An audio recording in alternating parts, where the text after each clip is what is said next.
This episode brought to you by Skillshare. Classes taught by expert practitioners for your career or for your passions. The first 500 people who sign up receive a free 2-month trial.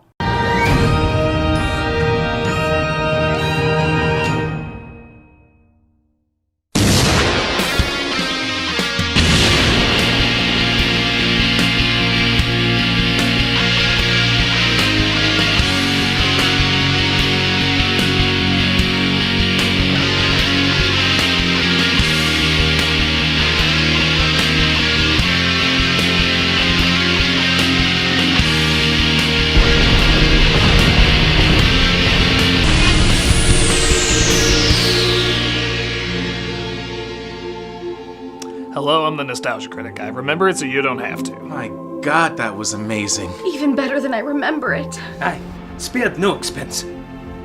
Apologies, but John Hammond is here to convince us why there should be another Jurassic Park sequel. He just got done showing us the first one again. It's just as spectacular as when I first saw it. Even after all these years, my God, how did you do it? I'll show you.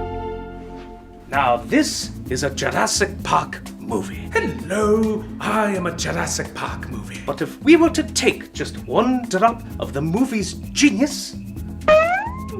John, that hurt. Relax, John.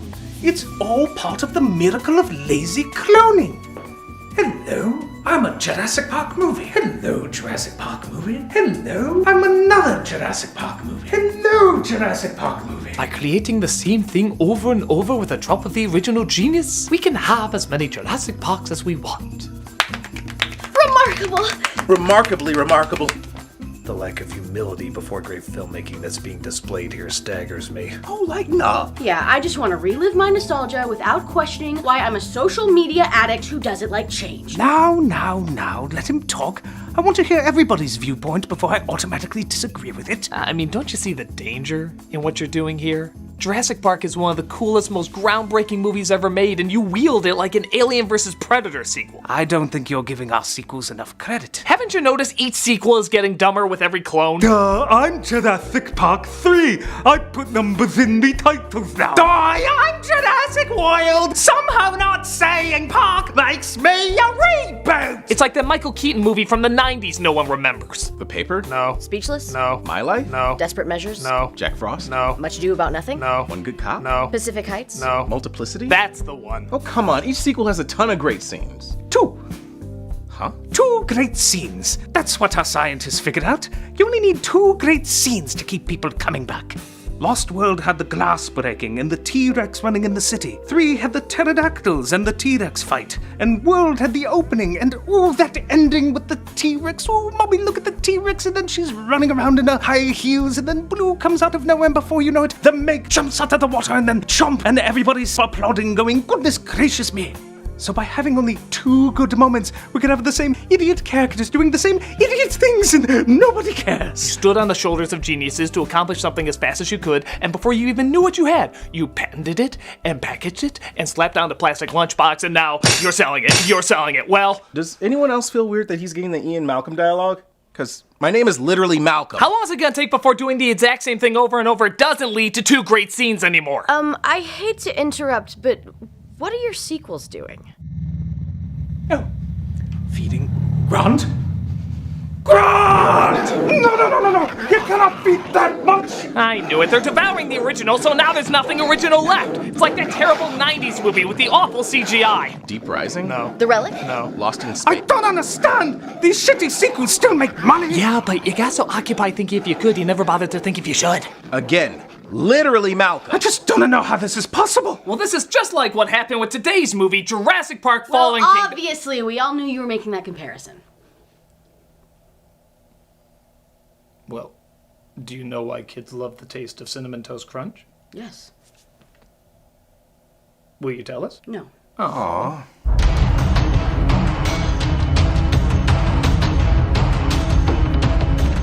It may have made a lot of money, but Jurassic World Fallen Kingdom has left a lot of viewers asking, what the heaping pile of dinosaur shit were they thinking? Not only does it have little to nothing new in it, but the idiotic decisions made in this movie are so massive and so mind-blowing that you feel like that one pilot in Return of the Jedi. There's too many of them. along with false advertising making it look like the film was about the dinosaurs being released on the public when it's really just the last few minutes. This duped audiences, pissed off critics, and yet still made a bundle at the box office because dinosaurs are like dangling keys to us. Just keep waving them in front of our faces and we'll keep forgetting what a lazy, repetitive form of entertainment they are. So as long as there's still people optimistic enough to have hope for these movies. Oh god, did those sequels just belch up a hungover Jeff Goldblum? Spared no expense. We'll always be here to review it. Let's take a look at Jurassic World Fallen Kingdom. The film opens up with an inspiring idea that no Jurassic Park film has ever tackled before. Nah, just kidding. It opens with dinosaurs attacking people like always.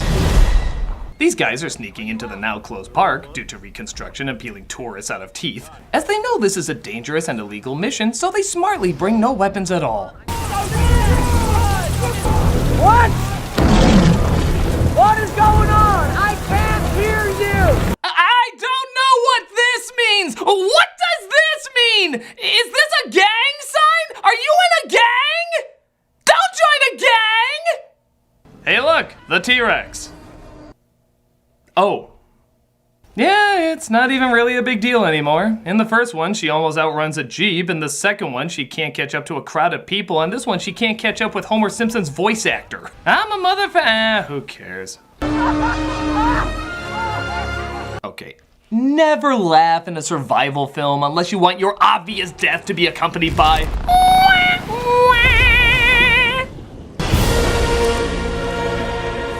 ooh, choir music! Shit's getting real in this Jurassic Park! Yeah, we need epic Latin gibberish to frame the gigantic size of Jeff Goldblum's ego! I think we should allow our glorious dinosaurs to be taken out by the volcano. As a dinosaur myself, I wish to be put out of my misery. It looks like a volcano is about to take out the island of dinosaurs, and the debate rages whether or not it's ethical to save them or let them die. As well as the debate of, did Jeff Goldblum just read the script and only now while saying the lines realize how stupid it is? I'm talking about man-made cataclysmic change. What kind of change? Change is like death. Is that really what I'm saying? I'm a scientist and that's what I'm saying? Okay, whatever. Death! Meanwhile, we cut to the real heroes of this movie, hipsters. Oh, you think I'm joking? They have a whole office of SJWs researching what to be offended by next. And good news, you have the whole movie with them. As the original owner of the park, Claire, played again by Bryce Dallas Howard, leads a group of Chevy Millennial ads to lobby for the safety of the dinosaurs. But they get some bad news. The committee has resolved not to recommend any legislative action regarding the de-extinct creatures on Isla Nublar. They said this was literally done just to shut Jeff Goldblum up. So as you can imagine, this is a real big blow to Claire. Or the music indicates things are good. Who said this movie was tone deaf? She's brought to John Hammond #2. That's honestly what he is. Didn't you know? John Hammond had a super close business partner he never talked about in any of the other movies. And if for some reason you're confused as shit by that, don't worry. This incredibly forced exposition, totally natural human talk, will clear things up. We actually met once 7-8 years ago, and you don't remember. Hammond and Lockwood built a custom lab in the sub-basement. Haven't you run his foundation Since college, yeah. Extracted the first DNA from amber right beneath our feet. He wanted someone young and idealistic to spend his fortune. John Alfred Hammond, father of Jurassic Park. And of course you know that. Oh my god, did you really just spell out who John Hammond is? Like the audience is that stupid? John Alfred Hammond. And of course you know that. This is a dinosaur, but you already knew that. These are teeth, but you already knew that. This is paper. Paper! We're just talking how people normally talk. Paper! This is how we normally talk. Hammond's partner is Ben Lockwood, played by James Cromwell. By God, Babe Pig in the City wasn't kind to him. John said it best. These creatures don't need our protection. They need our absence. That's why we're flying into Anal Fist Nature once more. Yep, he wants to save them and bring them to a new island to live in peace. Because all the other times we ever interfere with these bitches, it always turned out great. There was a tracking system in place at your park. Radio frequency ID chips in each dinosaur. I remember. I know. We're establishing how bad the writing is. There is one that poses a real challenge for us. Blue is potentially the second most intelligent piece of life on this planet. We honestly should have let her write the screenplay. Of course, there's only one person who can connect with Blue, and that's her trainer, Owen, played again by Chris Pratt. I was Groot. Well, it shouldn't be too tricky to get him on board, seeing how those two were an item from the last movie. I can't believe you think that you miss me. Oh, we're Ghostbusters 2ing this. You know that dumb shit where they break up the couple for absolutely no reason except to get them back again in the sequel? Cause new ideas are for people who want to think? Well, if there's anything Twister has taught us, it's that a divorced couple that constantly acts like a divorced couple should clearly be together. I left you. You are so stubborn. Well, look at you now, you're saving the world. Yeah, that's the line that deserves the super over-the-top laugh. Look at you now, you're saving the world. Blue is alive. You're just gonna let her die? Well, yeah. I got a band I'm starting anyway called Mouse Rat. I really think it's gonna take off. Meanwhile, at a countryside so cliche, they actually put in a shooting star. Make a wish! Maybe they'll clone Samuel L. Jackson! We see where the real romance in this movie lies. Hey, I'm okay. Mr. Owen Blue. Guess it does have a nice ring to it. So he surprises her on the plane heading towards the island. Franklin, Wiener. I didn't think you were gonna ever show up. Well, I have to change a million things to account for another person, supplies, rations, and so forth, but thanks for surprising me, asshole! Don't worry though, our duo of self-righteous Lisa Simpsons will bring the laughs. More likely to die riding on a horse than in a plane. No, I'm not, because I won't get on a horse. My chances are 0. This is just like when we got in the argument of whose screenplay represented the evils of capitalism better. Meanwhile, back at Lockwood's house. Oh yeah, I'm really scared something's gonna happen and it's not just a fake out. I don't know, I think one of those statues are gonna move. This is Maisie, Lockwood's granddaughter he cares for after his daughter died in a car crash. I don't want a bath. Queen's English girl. Bath. Bath. Bath. Bath. So you're not a wild animal. It doesn't matter how charming an actress you are, honey, you will be the worst part of this movie. You have your mother's wicked sense of humor. Do I look like her? Oh, yes. Well, we took enough notes to make sure. I mean, what strong genes? We're not playing this goddamn music again. Here's some bug spray. Bug spray. Those guys aren't gonna want bug spray. You just don't get it. The T-Rex would be dead by now, right? Oh, he's afraid of the T-Rex. Did you get that? Did you get that he's afraid of the T-Rex? We know we have to spell out a lot for you, so here it is again. So she'd be dead by now, right? Oh, how frightfully witty. They come across their first whimsically beautiful dinosaur moment. I'm just gonna guess and say Brontosaurus because that's always the one they make whimsically beautiful. Is it weird that your dinosaur movies show very few kinds of dinosaurs? Well, get a load of this. That's the first dinosaur the dinosaur medic has ever seen. Look at that. Never thought I'd see one in real life. That's like a veterinarian never seeing an animal. Why did you bring her? You have a shit ton of money. Were there no other dinosaur medics when this park was open?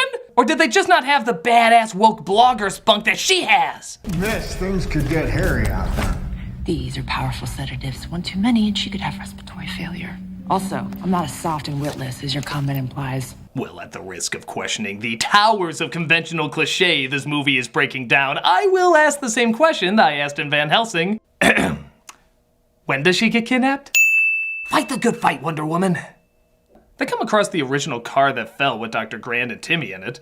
Guess they moved the giant wall but forgot the car. As they locate Blue but open fire too early. Wheatley, you son of a bitch!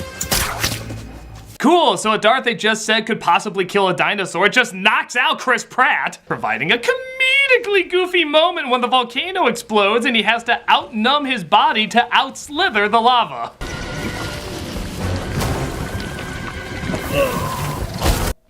While Chris Pratt pretending to be Mr. Bean playing the ground is literally lava is supposed to be funny, I believe being that close to actual lava would probably leave you looking like this throughout the rest of the movie. Oh, thank God these two are still okay. It's the T-Rex. It's the T-Rex. It's the T-Rex. Claire, it's the T-Rex. It's the T-Rex. It's the T-Rex. Stop! It's not the T-Rex. Are you sure there's no T-Rexes down here? Good Good thing instinctual dinosaurs are just as stupid about staying away from lava. We made it! Yeah!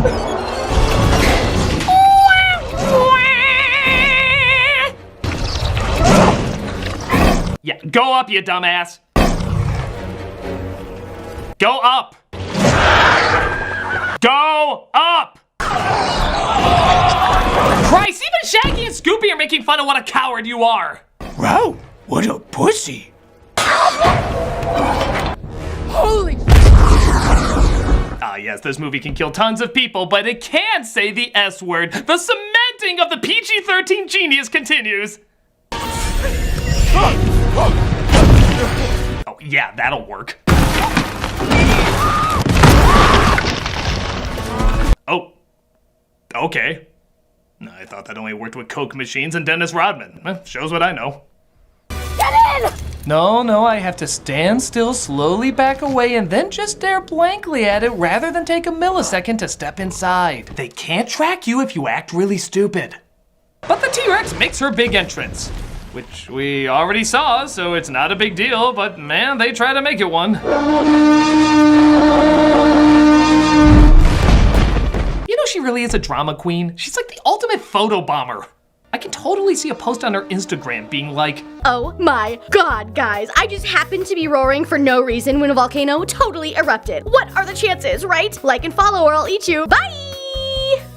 We then get, to the film's credit, the only good suspenseful scene where Claire and Franklin almost drown. But maybe I love it because Claire and Franklin almost drowned. Pratt gets them out and they see the dinosaurs are being taken captive. Well, too bad it's such a long distance away and they couldn't possibly walk there. So they walk there in seconds and find the men are kidnapping the dinosaurs for their own terrible means. We're just button it up and we'll tow it on! Let's go! Continue to be late 90s Disney villains and talk about how you're only interested in the money. I want that money in the bank by the time I get back. I want that bonus. We got the blue one. I want my bonus! Oh, and be sure to take an evil trophy to add to your evil collection, even though a freaking volcano is exploding and seconds count. You're gonna feel that when you wake up. This'll make a great necklace for my woman's suit. Our heroes goddamn jump from an island onto the boat while driving a truck, and nobody seems to notice. Oh, I see, it's because she wore a hat. That instantly disguises one of the most famous faces the world had ever known for a while. Isn't that the lady who owned the park we were just sent to pillage? But she's got a new hat. Oh, of course, yeah. Then why is nobody recognizing those two? They don't have mind-cloaking hats like she does. They were pretty high up in the mission's totem pole. Oh, excuse me, miss. We're in the middle of filming. I'm gonna need you to clear out. Critic, it's me. Tara! Where did you come from? Did you see that random stranger wearing a hat? Critic, it's me. Witchcraft! The logic of Fallen Kingdom has not led me astray. Let me try something. Malcolm, when did you turn into a white woman? Okay, I need a shot of something.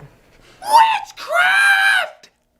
In keeping with the film's flawlessly constructed tone, the dinosaurs that were trying to kill everybody and you were supposed to be afraid of were immediately supposed to feel sorry for now.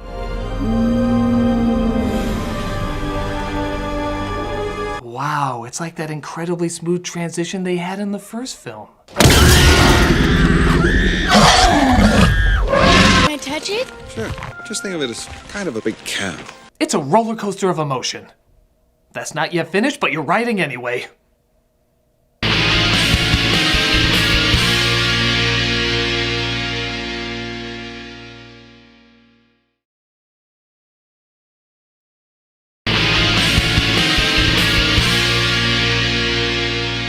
Back at Lockwood's house, Maisie sees two men in suits talking business. Ooh, well this would entice any 7-year-old's attention. Gotta check this out. Our geneticists have created a direct descendant, the animal that took down Jurassic World. It follows human command. Ah, you're making another dinosaur based on the one you couldn't control before that destroyed an entire park. I see no problems here, proceed.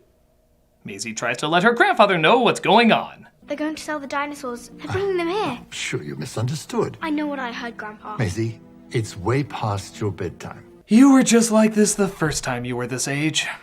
Our heroes find Zia and try to help her fix up Blue, who was injured. Franklin, take over for Claire. No. Franklin. Oh my god, is it in my mouth? Did you get in my mouth? She says Blue needs a blood transplant, and the only one that'll work is, of course, from the T-Rex. Okay, I don't know much about dinosaurs, and judging by the fact she's never seen one, I don't think she does either, but is getting the blood from two very different animals the same? If a cat is injured, would blood from a lion work just as well? Chaplain, what do you think? Boom! The T-Rex, of course, wakes up. They don't realize they can just stay behind her to be safe, and they attempt a crazy escape to get the blood back. Meanwhile, back at Lockwood's, I guess, big surprise is made. Dr. Wu is helping them weaponize the dinosaurs. Blue's DNA will be part of the next Indoraptor's makeup. When did this guy go from just the person next to the dinosaur eggs to the world's biggest DNA splicing supervillain? I'll tell you exactly when. This nod. That nod was up to something. I've got to warn Uncle Gadget! Of course, they figure out that Maisie knows about their super illegal, diabolical plan, so they give her a timeout. Keep her in there and keep the door locked. Now you think about how weaponizing endangered species can benefit you. Hey, look, they like each other again. Yeah, seeing how their chemistry made no sense and was out of nowhere in the last movie, I guess it makes sense to do it once more. But wait, this is a movie starring douchey hipsters. Painfully forced Trump joke! Take your own damn samples. What a nasty woman. Whoa, whoa, whoa! I'm sorry, Stephen Colbert, SNL, and countless internet memes, you need to retire. Jurassic World has won the battle of political commentary. And here everybody thought Fahrenheit 11/9 would be the film to bring Trump down. Okay, nobody thought that, but nevertheless, Jurassic World has beaten you to the punch. Oh, thank you so much, writer of monster trucks. You have given us a voice. They get the dinosaurs to Lockwood's house, somehow not making any noise for Lockwood or his servants to hear. Hey, I guess if they made this dinosaur dungeon an auctioning house under his nose all this time, they must just have really quiet workers. And they get the dinosaurs in their cages. T-Rex doesn't want to be fat, he wants to hunt. Everybody who made this hates the first movie. But Lockwood finally finds out. Hey, I guess he does have a little bit of a brain. But, not too much. Did you really think you could get away with it? Pick up that phone. I want you to call the police. Oh, hey, Malcolm, what are you up to? Oh, well, I've spent years and years building an aquarium to auction off weaponized killer whales. I've hired a lot of people to transport them, and the bidders should be amazing. No, Malcolm, this won't do it all. I need you to call the police and turn yourself in. Well, I guess there's no other way around it. No, not at all. I'm sure once I let all my accomplices know, they'll gladly turn themselves in too. I think that goes without saying. Thank you for setting me straight and bringing my life to a crashing halt. Absolutely, it's the least I could do. Wait, couldn't I kill you? No. Well, I guess you're right. Okay, I'm placing the call right now. Spitspot. Hello, police? Yeah, I've got a whale of a tale for you. Yeah, that'll be funny in a minute. He's a good kid. So anyway, the bad guy doesn't call the cops and kills Lockwood. Meanwhile, Owen and Claire are found out and captured. Hello. You should have stayed on the island. Grab them by the pussy, men. Build a wall to keep them locked up. So, okay, they're locked up in the house. The auction for the dinosaurs is about to begin. Surely this must be the opening of the third act. Nope, we're only at the halfway point. Yeah, there's still a ton of this movie left. Christ, this film would end faster if you just killed them instead of explaining your plan like a James Bond villain. I saved these animals. You betrayed a dying man for money. Claire, I admire your idealism. I never, ever... Shoot it now! Shoot it now! Maisie ironically uses the trick that the Raptors use in the Jurassic Park parody from the Critic, proving this pretty much is a parody of a parody. And even then it seems pointless because she climbs out of a window a moment later. Well, why'd you just have her climb out of her bedroom window to save time? No wonder we still have an hour left. Stop writing pointless shit. Привет, Антон. Как дела? Хорошо. Надеюсь, все готово. By the way, there is a small child climbing up your building. You may want to get that looked at. So the auction begins as all the world's most darkly dressed supervillain leaders come to bid on the Flintstones garage sale. The Ankylosaurus is a herbivorous quadruped. This is one of the largest armored dinosaurs. The Ankylosaurus is wearing our late Cretaceous fall look, which seems to say to onlookers, I give pointed conversation. Sassy. Owen has an idea, though, for how to get out of their cell. Oh yeah! Oh shit, now we're screwed. That thing's gonna kill us, totally gonna kill us. Oh, don't worry, I'm sure there's yet another cartoon dumbbell scene that'll save everybody.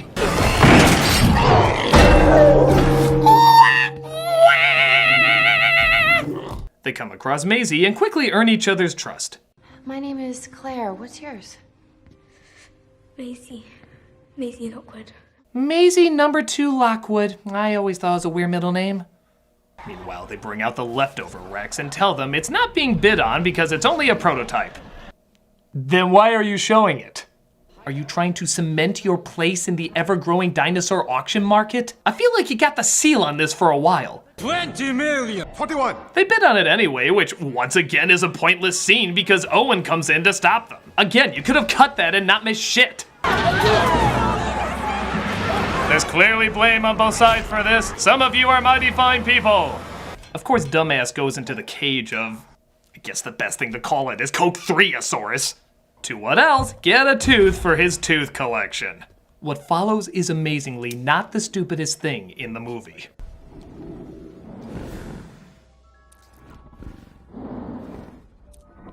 She smiled at the camera! She goddamn smiled at the camera! It's official! We're in a Weird Al video! We are seconds away from this thing just straight up talking. I'm gonna get him, kids! What has one arm and is you? You!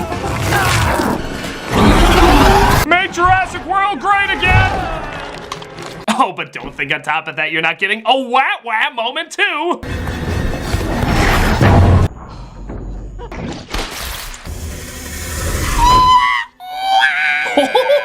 We used to make real movies. We then get the dumbest, most pointless twist in all the film, and on top of that, it comes out of nowhere. The bad guys corner our heroes and, for no reason, just starts talking about this. You have no idea what she is. Lockwood never had a grandchild. He just wanted his daughter back. He made her again. Yeah, that's pretty stupid. Right? What the flying hell? She's a clone? What's the point of that? It doesn't connect to anything. And despite being, I guess, a few clues, nobody could have guessed this because it doesn't tie into any of the characters' motivations. Why even tell him that? Just shoot them and take her. In fact, why tell Maisie that? What did he think was honestly gonna happen after he let her know? That's right, she's a clone. Now Maisie, come here. Good girl, good girl. Yeah, you were faced by that all, were you? Yeah, no, not at all. You want some ice cream? Want some ice cream? Yeah, I'll be nice. Yeah, you're a clone. Funny, right? Shoot them. Franklin saves Zia from the evil Dr. Wu. God, that still sounds weird. And the who gives a shit Saurus tries to hunt down our heroes as the rest of the movie pretty much just turns into Yoshi's Mansion.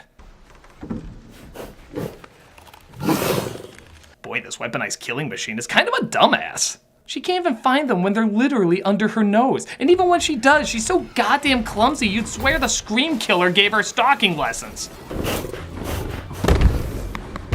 Oh yeah, use your heightened sense of smell to completely miss that they were right in front of you. A door. Oh well, can't get beyond that. I guess she's the signs aliens. Even greater idea. Leave the two larger meals who are trapped behind and chase after the smaller morsel running away. Whoever won this thing is gonna have some serious buyer's remorse. Claire's leg is busted up bad, so she urges Owen to go and save Maisie. I can't leave you here. Remember, I dumped you. That epic choir music comes back. Again, totally warranted for such a giant epic image like a raptor on the roof! My God, it's finally happened! And we see the kid who figured out this giant evil conspiracy, thwarted the bad guys at every turn, and even managed to outsmart a prehistoric predator, is now hiding under the covers for safety. It's one of the bugs of cloning. They can find ingenious escape routes along dangerous ledges. But think bed sheets are indestructible bomb shelters. Pfft. Honestly, it's almost as bad as our bug with cloning dinosaurs, where even when they find their prey, they just slowly wave their fingers in front of them rather than attack like every other instance. What I'm trying to say is science is stupid. But Owen comes in to shoot her, but it doesn't seem to work. So he, A, goes to protect the kid, B, runs out the door behind him, C, grabs the kid and takes her with him through the door behind him, or D, leans up against the wall like a 7-year-old who's dumb enough to hide under bed covers. Yeah, I'm convinced this whole thing is a big budget Johnny Karate episode. But Blue comes in to save the day, so now they can go out the door or the window. Yeah, that's, okay. It's not as safe as the bed sheets, but it'll have to do. Claire somehow climbs the windows as well, despite having a busted leg a second ago, and distracts the soon-to-be-forgotten source long enough for Owen's true love to take her down. What's the matter? Feeling blue? Oh, you just got blued out! But it looks like a toxic gas is going to kill off what's left of the dinosaurs unless they free them with that giant red cartoony button. Wow, the designers really took opening a door very seriously. But they decide not to, as in one of the few adult moments of the movie, they realize their love for animals is not worth the countless loss of human life, the mixing of two worlds. Psych! The world is doomed! I had to. So, just close the door. Oh, you only have a big red button to open the door, not a big red button to close the door. If only there was a big red button for the big red button. Who designed this? And what's her dumbass reason for dooming mankind? They're alive. Like me. They're, about to kill a lot of little kids like you too. Dumbass? So it's Dino Spring Break as they're all set loose and the bad guy gets his comeuppance from what used to be the coolest character in the movies, but now just feels like Porky Pig ending a Looney Tunes short.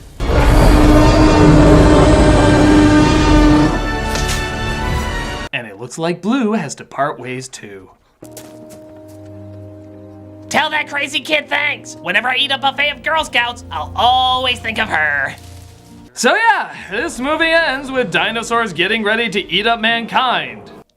Would've kinda been cool if this was the movie.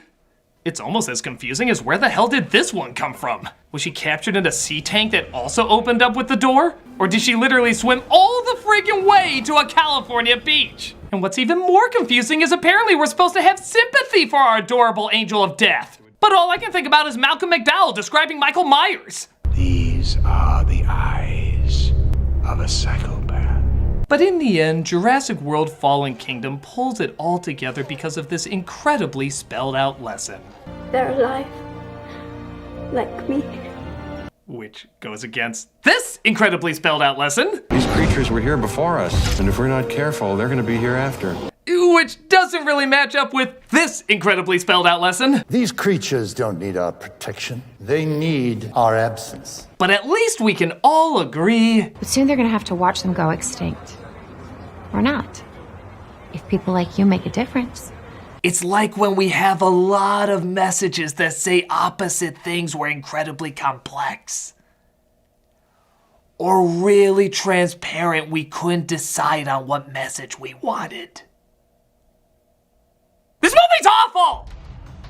I'll give credit that the effects are pretty good, much better than some of the previous ones. I'll also give credit that it is kind of a so bad it's good kind of flick. I mean, they just constantly throw stupid shit after stupid shit at you. It's relentless in the amount of dumb it spits in your face. But that's not what people wanted. They wanted a real Jurassic Park film, one that's fun, but also made some semblance of sense and gave us something new and different. Instead, we pretty much got the worst of all the other Jurassic Park movies. All the weaknesses, none of the strengths, everything that didn't work in those past films is showcased in this one.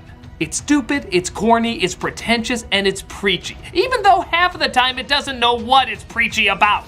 I don't care if it made money, to me, this is a Jurassic flop.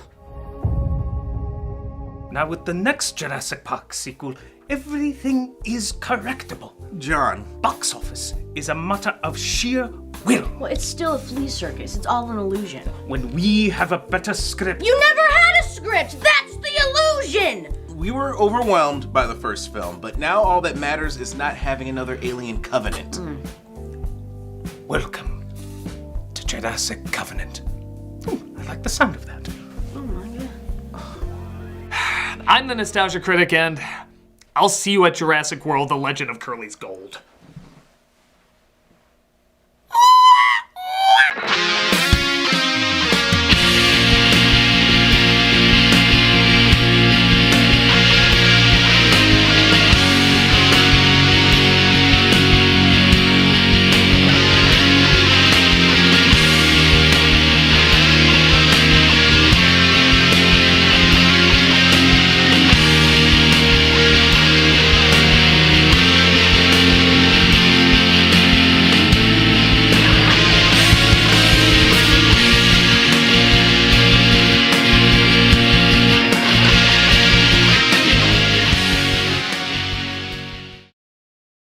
Look at you now, you're saving the world.